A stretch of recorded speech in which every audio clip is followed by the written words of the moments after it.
Hey everyone, welcome back to our channel.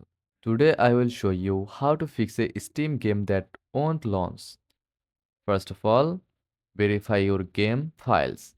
In the Steam client, right-click the game in your library, go to Properties, then Installed Files, and click Verify Integrity of Game Files. This will fix any corrupted or missing files.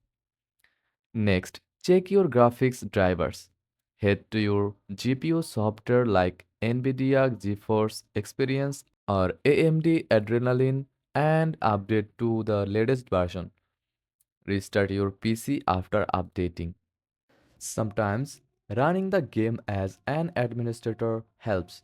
Locate the game's executable file, right-click it, and choose Run as Administrator.